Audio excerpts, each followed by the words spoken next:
బుద్ధుని సందేశం దేశానికి ఎంతో అవసరం. బౌద్ధ భిక్షకులకు తగిన గౌరవం ఇస్తామన్న తెలంగాణ సీఎం రేవంత్ రెడ్డి. మాచర్ల అల్లర్ల ఘటనపై ఈసీ చర్యలు. Palvai gate polling booth PO ఏపీఓలపై వేటు.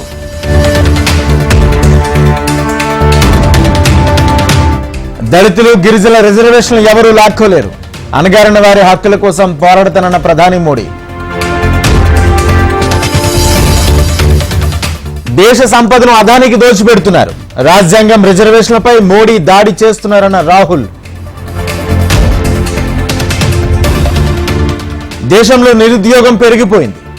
బీజేపీ ఏ వాగ్దానాన్ని నెరవేర్చలేకపోయిందన్న అఖిలేష్ యాదవ్. ఇండియా కూటమి కలఘోర కంపగా తయారైంది. ప్రధానిగా ప్రజలు మరోసారి మోడీకి పట్టం కడతారన్న అమిత్ షా. 6వ విడత లోక్సభ ఎన్నికలకు ముగిసిన ప్రచారం. ఈ నెల 25న 57 లోక్సభ నియోజకవర్గాలకు పోలింగ్. ఆదిలాబాద్ జిల్లాలో పంట నష్టం పరిశీలించిన కాంగ్రెస్ నేతలు. బాధితులను ఆదుకుంటామని భరోసా ఇచ్చిన నేతలు.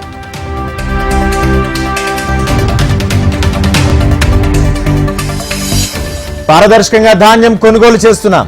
రైతులు డబ్బులు చెల్లించమన్న సివిల్ సప్లై శాఖ అధికారులు. బెంగళూరు డ్రగ్స్ కేసులో 150 మంది బ్లడ్ శాంపిల్స్ సేకరణ.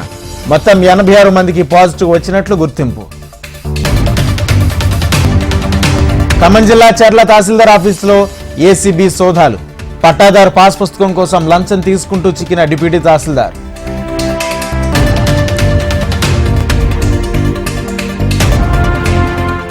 తిరుపతి జిల్లాలో హై అలర్ట్. చంద్రగిరిలో భారీగా పోలీసులు మోహరింపు.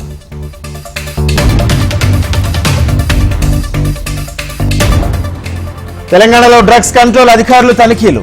అధిక ధరలకు విక్రయిస్తున్న మందులు సీజ్ చేసిన అధికారులు.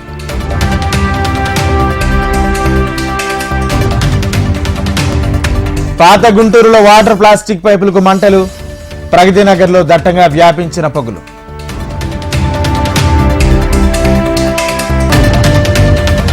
నంద్యాల జిల్లా చనగొండ్ల కొండల్లో చిరుత సంచారం. చిరుత వాటి పిల్లల సంచారంతో భయాందోళనలో గ్రామస్తులు.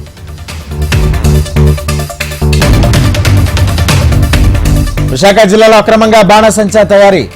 పెందుర్తిలో 5 లక్షల విలువైన బాణసంచా సామాగ్రి స్వాధీనం.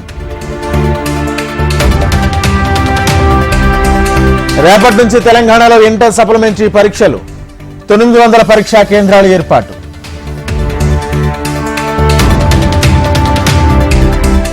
సివిల్ సప్లైలో అవకతవకలు జరిగాయి. ఆరోపణలపై చర్చకు సిద్ధమన్న బీజేఎల్పీ నేత మహేశ్వర్ రెడ్డి.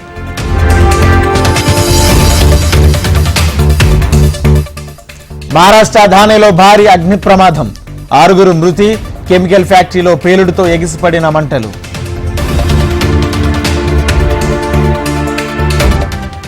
ఛత్తీస్గఢ్లో భారీ ఎన్కౌంటర్. 7 మావోయిస్టులు మృతి. భారీగా ఆయుధాలు స్వాధీనం.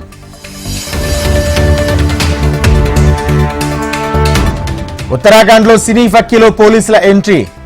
రిషికేశ్ ఎయిమ్స్ ఆసుపత్రిలోకి దూసుకొచ్చిన పోలీసు వాహనం.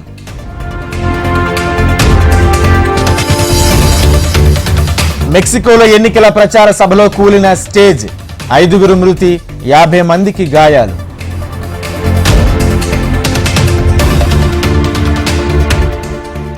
పశ్చిమ మధ్య బంగాళాఖాతంలో అల్పపీడనం కేంద్రీకృతం. 1-2 రోజుల్లో తేలికపాటి వర్షాలకు ఛాన్స్. అల్పపీడనం ఏర్పాటు.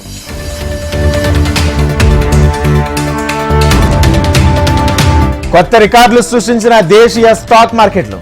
సెన్సెక్స్ 1200, నిఫ్టీ 370 పాయింట్లు లాభం.